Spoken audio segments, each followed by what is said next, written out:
আইএলআইসি ও আইএলআইসি আও কইও আপনারা আসেননি বালা এই বছরে ১৬ই ডিসেম্বরের বিজয় দিবসটা কচি কাঁচা বাচ্চাদেরকে নিয়ে পালন করলাম। এটা হলো মাহমুদিয়া মাদ্রাসা কমপ্লেক্স, যেটা আমাদের এলাকায় ঐতিহ্যবাহী একটা মহিলা মাদ্রাসা। আমার ছেলেমেয়েরা বাচ্চা-কাচ্চারা এখানেই লেখাপড়া করে। তো চিন্তা করে দেখলাম যে এই বছরের ১৬ই ডিসেম্বরের বিজয় দিবসটা উদযাপন কইরাম আমি তারার লগে। এই কারণে আইলেছি মোতামিম হুজুর, মাওলানা আনিস সাহেব উনি সহ আইছে। উনি কইল যে, "জামাল ভাই আপনি একটু থাকেন আমরার লগে একটু বিজয় দিবস উদযাপন করেন।" বাস আর রইয়া গেলাম আর কিতা। তো এখন তারা কিতা করছে সকলে মিল্লা এই যে বাচ্চা-কাচ্চাটিরে সবটিরে ফোলাফাইন মাইয়াফিন্ডিরে সিরিয়াল ধরে খাড় করাইছে এবং খাড় করাইয়া তারা থেইক্কা হামদ, নাত, গজল, কেরাত এগুলা আবৃত্তি করাইতেছে। মন ছুটে যায় একা, দুই নয়নে খুঁজে ফিরে পাবো বলে তোমার দেখা। ব্যর্থ হয়ে মনের কাবার, ব্যর্থ হয়ে মনের কাবার, আঁকতে শুরু করি তোমার ছবি। জ্যোৎস্না রাতের নিবিড় ছোঁয়ায় তোমার কথাই ভাবি। মনের সুখে মালা কেঁদেছি সকাল থেকে সন্ধ্যা। গোলাপ নীলাম, গাঁদা নীলাম, নীলাম রজনী। এই আর মাইকের কাছে যাও।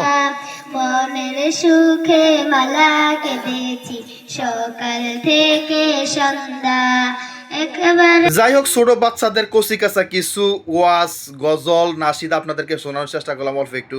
এরপরে তারা রাস্তার দুই ধারে ফোলাফাইন আলাদা মায়াফাইন আলাদা করে সিরিয়াল মেনটেন করে খাড় করাইছে। এখন প্রত্যেকটার হাতে একটা করে পতাকা দিয়ে একটু র্যালি করাইবো আর কি, রাস্তার মধ্যে একটু র্যালি করাইবো। আসলে এই ভিডিওটা দেওয়ার উদ্দেশ্য জানেনি, এই ভিডিওটা দেওয়ার উদ্দেশ্য একটাই, যে অনেকে মাদ্রাসা নিয়া, কওমি মাদ্রাসাগুলো নিয়া বিভিন্ন রকমের প্রোপাগান্ডা ছড়ায়, বিভিন্ন রকম অপবাদ দেয়, বিভিন্ন রকম খারাপ মন্তব্য করে। কিন্তু এই কওমি মাদ্রাসার যে কচি কাঁচা বাচ্চা কাচ্চারা পড়ে, তারাও কিন্তু বাংলাদেশের বিজয় দিবস চিনে, স্বাধীনতা দিবস চিনে এবং ২১শে ফেব্রুয়ারি ভাষা দিবস তারাও চিনে, তাদেরকেও চিনানো হয়, কারণ তারাও তো এই দেশের মানুষ।